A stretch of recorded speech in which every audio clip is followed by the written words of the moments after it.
Grabe, kahit na isa siyang alta, hindi mo aakalain talaga na ganito ang kanyang totoong kulay, ang kanyang totoong ugali.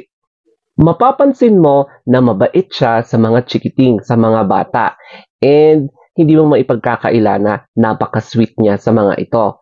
Pero hindi siya ready na gumawa ng bata kahit na allowed ito sa Miss Universe Philippines and Miss Universe Organization. At pati rin naman ako, no, wala akong balak na gumawa ng bata and wala pa sa plano ko yan.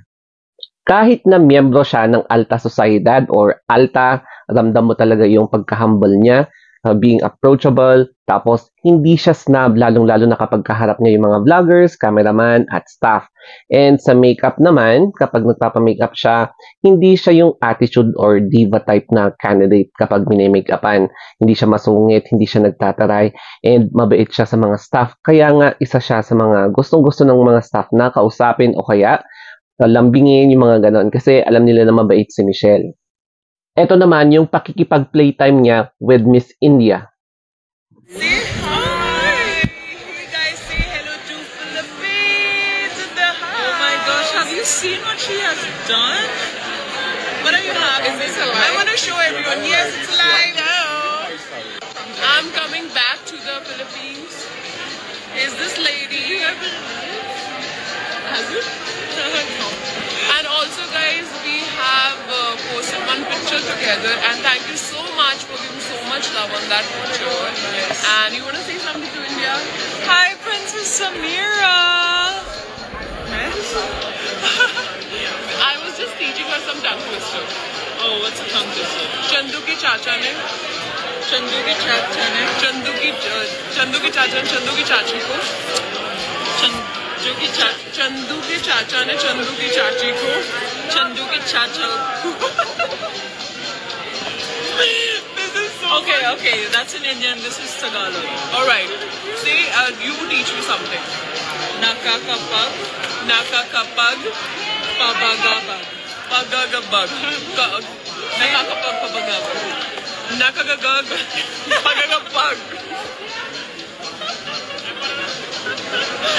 Okay. Nakakapag-pagagabag. Nakakagag-pagagapag. Is that correct? Oh, say it again. Baba,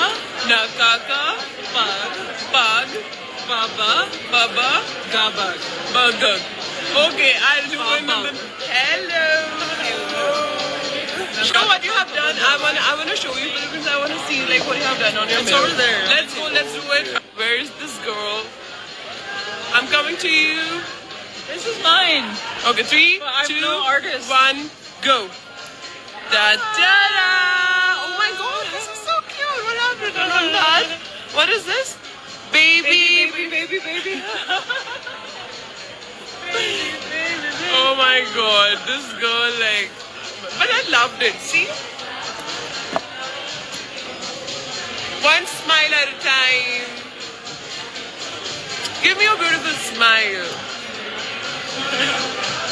Maa-amaze ka rin sa ugali ni Michelle D dahil nagpapaunlak siya ng interview, especially sa mga Pinoy pageant fans na nagpunta pa sa El Salvador talaga para mag-cover sa mga ganap doon sa Miss Universe. And I think mahal kung siguro ako yung kakausapin nyo. Mahal talaga yung budget kapag pupunta ka sa mga ganitong event, no? But siguro hopefully in the future. But then, kay Michelle D naman, it's the first time na mas babad siya sa social media. Yung mga ibang queens, I'm not sure kung dahil sa management na ayaw muna nilang magbabad sa social media. But here comes Michelle D. Open na open siya. Hindi siya nagpapatinag sa mga bashers. She is always diverting toxicity and negativity into positivity. Kaya nga, siya na rin yung bumuhat sa kindness campaign na sinimulan ni Celeste Cortesi. And in this way, alam mo yun, natitame talaga yung mga wild animals na na mga pageant fans na nagkakalat, nagiging ugaling kanal, especially sa mga ibang pages or even sa mga foreign pageant fans or pageant groups. Pero kay Michelle D, hindi.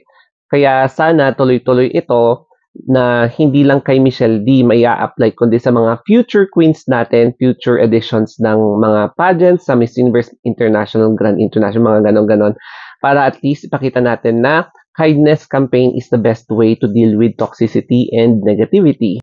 Nakakatuwa din talaga, no? Siya pa mismo yung magsosorry and siya yung mag-a-adjust, hindi yung mga fans ang nag-a-adjust. Kasi dito mo mamimeasure yung humbleness effect niya. Kaya no wonder gustong-gusto siya ng mga Latino fans. Especially sa mga vloggers na nanoon din, na mga Latino na nagko-cover maliban sa mga Pilipino na nandoon. So na-amaze sila, hindi siya yung pa-diva effect, hindi siya yung pa-snub effect. As in, very open siya. Open na pwede mong ipasok yung heart mo sa heart niya. Here is my take din sa mga napansin nating totoong ugali ni Michelle D.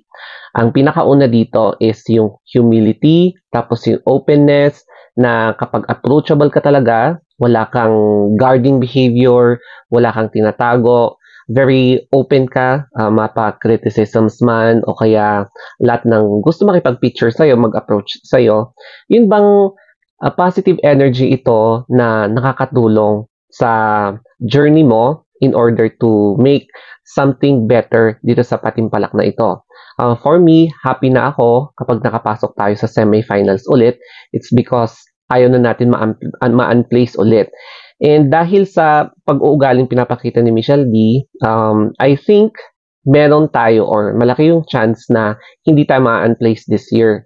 Kasi yung pinapakita niyang warm siya sa lahat, sa mga pageant fans, sa mga staff, sa mga ibang candidates, na alam mo yon, iniiwasan talaga niya ang negativity and toxicity. Tapos yung issue na about surprise factor, parang inerase na niya, gusto niya talaga open sa lahat para kapag may napansing medyo kulang, at least magkakaroon ng suggestion, and she is always there or available siya para i-improve and to make a better version kung ano man yung mga suggestions na sasabihin sa kanya. So, kita nyo naman, she is very open and vocal sa social media, and hindi niya hinahayaan yung toxic na or toxic positivity, toxic negativity, or kahit na katoksikan na pwedeng mag-invade sa kanyang personal space. So, nakakatuwa lang kasi she is one of the few na very open sa social media, na sa mga past queens natin is medyo umiiwas kasi nga nakaka-apekto talaga ito sa mental health. Tapos, ang isang epekto sa kanyang pagiging open is nasasabi niya lahat ng gusto niyang sabihin, and kapag may mga impromptu Q&A, nasasagot niya lahat na walang hindrance, walang distractions, or wala siyang iniisip na parang nag-worry siya about toxicity, yung mga ganon. Hindi. Open siya and wala siyang pakialam kahit na anong sabihin ng iba. Basta ang importante, nagkipag-compete siya para sa sarili niya and para sa Philippines. Since alam ko medyo late itong update na to, ayan, babawi ako sa next kasi nagkita na sila Philippines and Thailand. Kaya pag-uusapan natin yung pagkikita nila and bakit nila tayo ginulat. Okay, so thank you so much for watching. Sana may natutunan kayo dito sa video, and sana ipagpatuloy niyo akong panoorin kahit na tapos na ang Miss Universe. And of course, don't forget to vote for Michelle D, lalong-lalo na sa fan vote, kasi para mas maraming options, mas maraming chances for entering the semi-finals. And of course, pati na rin sa Voice for Change para naman mabigyan ng support yung grupo such as Autism Awareness Philippines, na mabigyan ng funds para ipagpatuloy yung campaign and advocacy for the protection and education and awareness towards autism spectrum disorder dito sa Pilipinas. Kaya that's it guys. Thank you and have a nice day.